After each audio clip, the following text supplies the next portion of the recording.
ವಿಜಯನಗರ ಜಿಲ್ಲೆಯ ಹೊಸಪೇಟೆ ತಾಲೂಕಿನಲ್ಲಿರುವ ತುಂಗಭದ್ರಾ ಜಲಾಶಯದಲ್ಲಿ ಕ್ರಸ್ಟ್ ಗೇಟ್ಗಳನ್ನು ಅಳವಡಿಸುವ ಕಾರ್ಯ ಭರದಿಂದ ಸಾಗುತ್ತಿದೆ. ಜಲಾಶಯದ ಹೊರವಲಯದಲ್ಲಿ ನಡೆಯುತ್ತಿರುವ ಈ ಕಾಮಗಾರಿಯು ನೀರಾವರಿ ಯೋಜನೆಗೆ ಮಹತ್ವದ ಬೆಳವಣಿಗೆಯಾಗಿದ್ದು, ಈಗಾಗಲೇ 25 ಹಳೆಯ ಕ್ರಸ್ಟ್ ಗೇಟ್ಗಳನ್ನು ತೆರವುಗೊಳಿಸುವ ಕಾರ್ಯ ಸಂಪೂರ್ಣಗೊಂಡಿದೆ. ಹೊಸದಾಗಿ ನಿರ್ಮಿಸಲಾದ 25 ಕ್ರಸ್ಟ್ ಗೇಟ್ಗಳ ಅಳವಡಿಕೆಯ ಪ್ರಕ್ರಿಯೆ ಬಹುತೇಕ ಸಂಪೂರ್ಣಗೊಂಡಿದ್ದು, ಗೇಟ್ ನಂಬರ್ 18 ಯಶಸ್ವಿಯಾಗಿ ಅಳವಡಿಸಲಾಗಿದೆ ಮತ್ತು ಇತರ ಗೇಟ್ಗಳನ್ನು ಅಳವಡಿಕೆ ಕಾರ್ಯ ಪ್ರಗತಿಯಲ್ಲಿದೆ.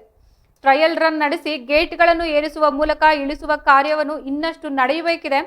ಪ್ರಸ್ತುತ 2 ಕ್ರಸ್ಟ್ ಗೇಟ್ಗಳ ತೆರವು ಕಾರ್ಯ ನಡೆಯಲಾಗುತ್ತಿದ್ದು, ಇನ್ನು 2 ಗೇಟ್ಗಳ ನಿರ್ಮಾಣ ಕಾಮಗಾರಿಗಳು ಪ್ರಗತಿಯಲ್ಲಿವೆ. ಹೊಸದಾಗಿ ನಿರ್ಮಿಸಲಾಗುತ್ತಿರುವ ಗೇಟ್ಗಳಲ್ಲಿ ಹೊಸಪೇಟೆ ಮತ್ತು ಗದಗ ಜಿಲ್ಲೆಗಳಲ್ಲಿ ತಲಾ ಒಂದೊಂದು ಗೇಟ್ ನಿರ್ಮಾಣ ಕಾರ್ಯಗಳು ನಡೆಯುತ್ತಿದ್ದು, ಈ ಎಲ್ಲ ಕಾಮಗಾರಿಗಳು ಮುಕ್ತಾಯಗೊಂಡ ನಂತರ ಜಲಾಶಯದ ನಿರ್ವಹಣೆ ಮತ್ತು ನೀರಿನ ನಿರ್ವಹಣೆಗೆ ಅನುಕೂಲವಾಗಲಿದೆ. ಈ ಯೋಜನೆಯಲ್ಲಿ 3 ಹೊಸ ಗೇಟ್ಗಳ ವಿದ್ಯುತ್ ಕೆಲಸಗಳು ಈಗಾಗಲೇ ಪೂರ್ಣಗೊಂಡಿದ್ದು, ಈ ನಿಟ್ಟಿನಲ್ಲಿ ಅಧಿಕಾರಿಗಳು ಕೆಲಕಾಲಕ್ಕೆ ಕಾಮಗಾರಿಗಳನ್ನು ಪರಿಶೀಲಿಸುತ್ತಿದ್ದಾರೆ. ಯೋಜನೆಯನ್ನು ಆದಷ್ಟು ಬೇಗ ಪೂರ್ಣಗೊಳಿಸಲು ಶ್ರಮಿಸಿದ್ದಾರೆ ಎಂದು ತಿಳಿದುಬಂದಿದೆ. ಈ ಅಭಿವೃದ್ಧಿಯು ವಿಜಯನಗರ ಜಿಲ್ಲೆಯ ರೈತರಿಗೆ ಹಾಗೂ ನೀರಾವರಿ ಯೋಜನೆಗೆ ಸಹಕಾರಿಯಾಗಲಿದೆ.